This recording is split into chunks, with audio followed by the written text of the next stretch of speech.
Please welcome Wade Baldwin. Thank you, Jim.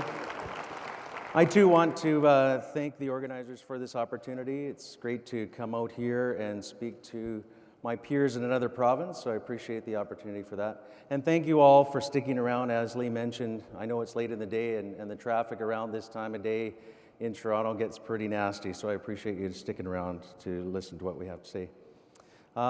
A little bit of background on me and my practice. I've been around for 18 years, and like Lee, I'm not someone that would be accused of being into having big case-itis.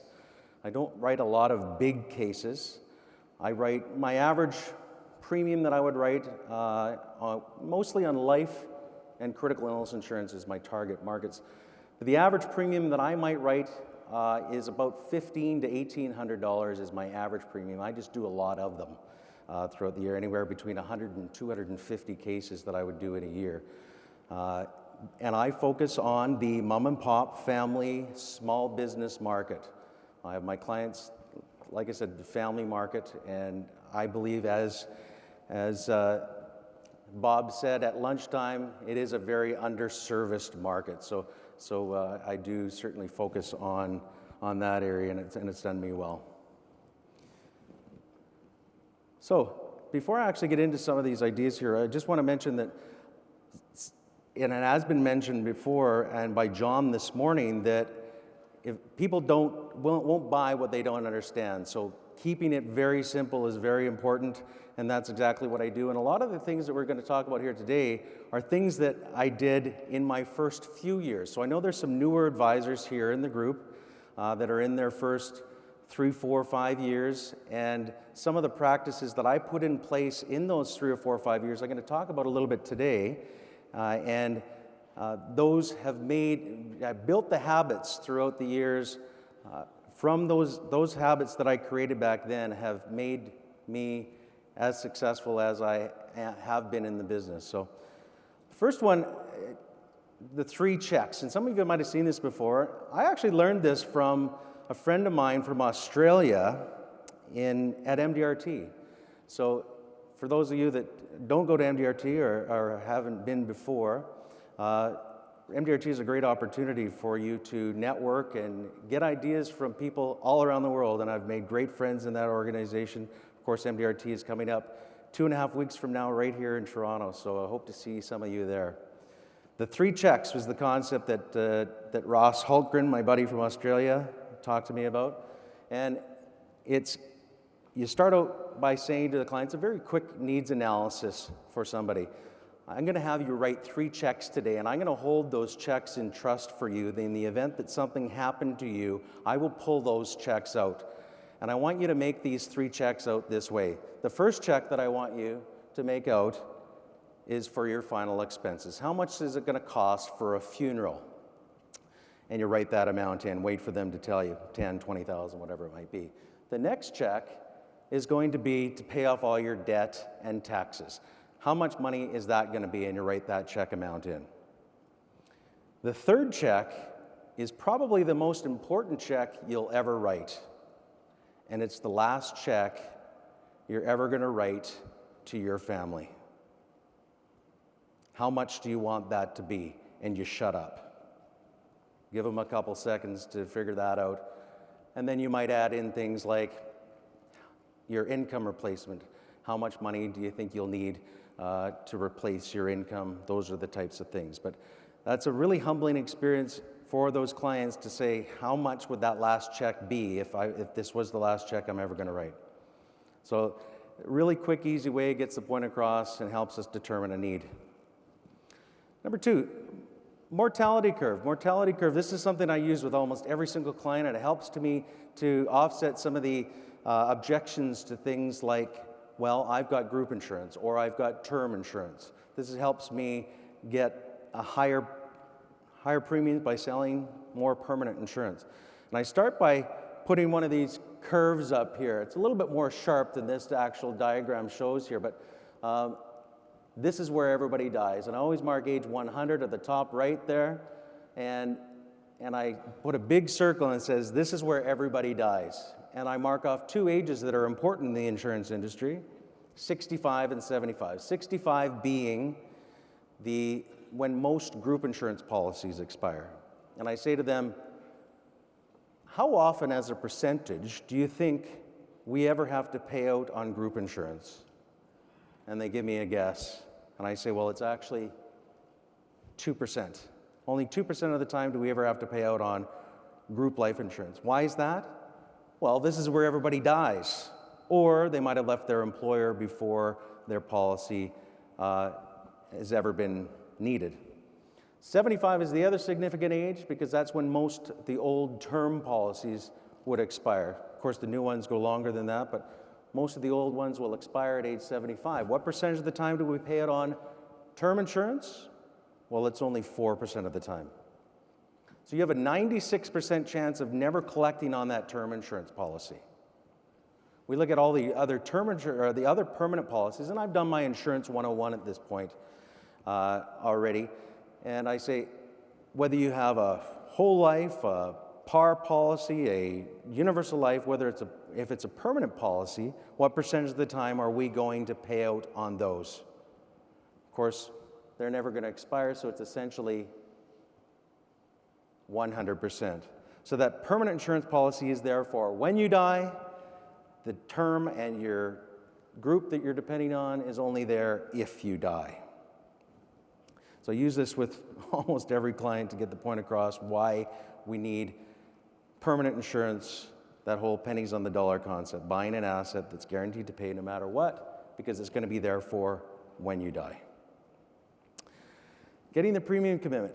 Again, I do my Insurance 101 where I list my term, my universal life, my whole life and explain the products. And at that point, they've kind of narrowed it down to which one they want. They don't want the term. They don't want necessarily the most expensive one.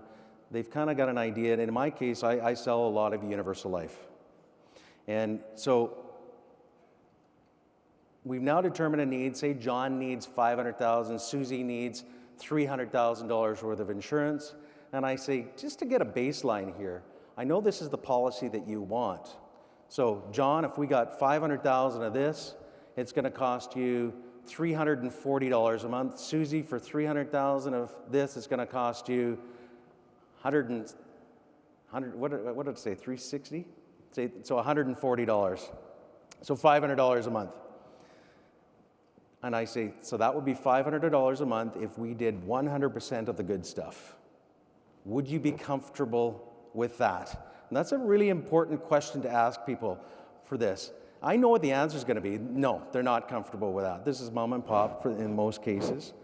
I know that their answer is going to be, no, I'm not comfortable with that, but I'm waiting for the answer. I'm going to ask that question. Sometimes they'll say, yeah, I'm comfortable with that. But I say, well, we don't have to do 100% of this stuff. This was just to get a baseline. We could do a combination of this term and permanent. So we get, say, John will do $300,000 worth of the good stuff and $200,000 worth of term. Susie maybe will do $200 and $100. That'll bring your premium down from $500 a month down to, say, $350 a month. Would you be comfortable with that? Well, that's still a little bit high. Well, let's do 50-50. Bring the cost down to $275 a month. Would you be comfortable with that? Yeah, I think we could do that because they see the value in the permanent insurance. They get enough permanent insurance out of the deal, still getting the insurance coverage that's needed. I think the biggest mistake that people make is they've done their Insurance 101 and they say, here's term, here's universal life, here's the permanent or the whole life. This one's going to cost this much, this one's going to cost this much, and this one's going to cost this much. Which one do you want? And everybody goes, whoa, I don't want to make that decision. They don't want to make a decision. You're there as an advisor. They want you to tell them what is right for them. And by going through this premium commitment process, it works very well, and you end up with higher premiums than you would if you would have made them select something, because in most cases, people, if they do select something, they're going to pick that cheapest one. So that works for getting a higher premium commitment for me. Trade shows. Back in the day when I was new, I did a lot of trade shows. I know it's kind of funky, but I would do 6 to 8 trade shows a year. And we did something a little bit different. We didn't do the typical draw, go out and buy a TV and have everybody come by and say, let's try and win, you want to win this TV. We did something a little bit different, and because everybody's sick of this enter the draw stuff. So we would do things like women's shows and mom and tot shows and home shows and everything. As long as we had a booth space, it was about collecting names and getting those names qualified. We bought a plexiglass barrel and put it on a spindle, and we filled it full of money. So anywhere between $100 and $200 was put in that barrel. We wrapped the 5s and 10s and 20s around toilet paper rolls, and we put little mini balloons in there and jammed this thing tight. And then we'd spin this barrel and it'd make a lot of noise because it's got all this change in there. And as everybody would walk by, you'd say, would you like to win some money? And you'd look stupid if you said, no, I don't want to win some money. So they'd come in, we'd have a ballot, and a ballot would have your name and your guess of how much money is in the barrel. And then there'll be a list of products and services that are. So as soon as they start writing down their personal information, before they've written their guess down, you say there's a list of products and services on there that we do provide. Just tick off what you might like some information on, and we'll get that out to you. Now you have a qualified lead. On every trade show, I would average anywhere between 8 and 15 life sales on every single trade show that I did. So for those of you that are trying to figure out where your next sale is going to come from in the first couple of years, that was a great thing for us. This was something else that we kind of co-opted with others in the office when I was new. Getting referrals, try and figure out what's unique to get referrals. So rather than saying for every referral you give me, you'll get an entry into a draw, we got together with 5 to 10 and said, let's buy a trip to Vegas for the winter. And at the end of 6 months or 3 months or 9 months, whatever the term was, we would do this draw for every 2 referrals. Because if you ask for a referral, somebody will throw out a name. They'll inevitably throw out a name. So you write it down and you say, can you think of one more? Because if you get one more, you get an entry into this draw. Somebody throws out a third one, can you think of one more? So you get multiple referrals on this, and it worked out really, really well. There we go. Birthdays. We've heard this before. I do something a little bit different. I do birthday letters. And it's my opportunity because I put on what we call our portfolio review in with the letter. And that's a listing and details of all the products that client has with me. And the key to this is not that you're sending this out and wishing them a happy birthday. The key to this is writing a handwritten note on something. If they've got a term policy, I'll circle the death benefit or something and say, John, we need to talk about this policy. It needs to be traded in or whatever it might be. Something that's going to force action on part of the client. They're actually going to take action. If I don't write anything on there as a handwritten note, they're going to think everything's fine. They're not going to act.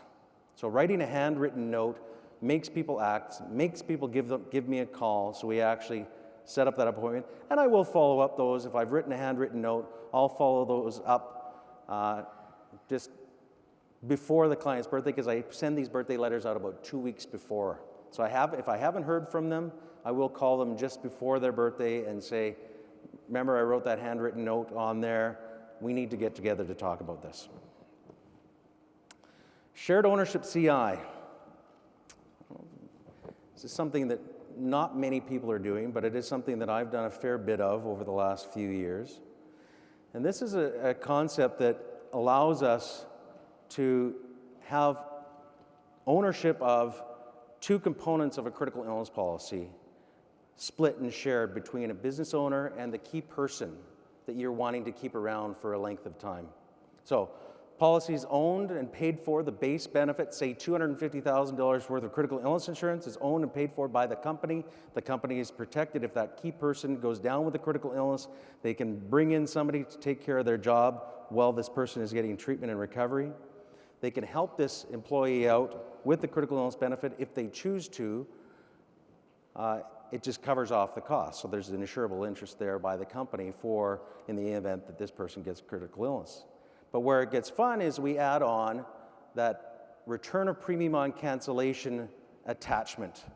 that portion is owned and paid for by the individual or the key person that you want to keep around. Why would I want to do this as a key person to own and pay for this portion of the policy? Because if I don't get sick in that 15 years, then at the end of 15 years, me as the individual owner of that return of premium on cancellation can cancel that entire policy, and all the money that I've paid into it for my portion of the return of premium on cancellation, as well as all the money that the company has paid on my behalf for the base benefit, is returned back to me.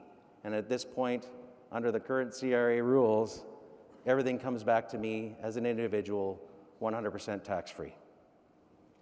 Works really well to keep those key people in your corporation for a period of 15 years. All right, there we go.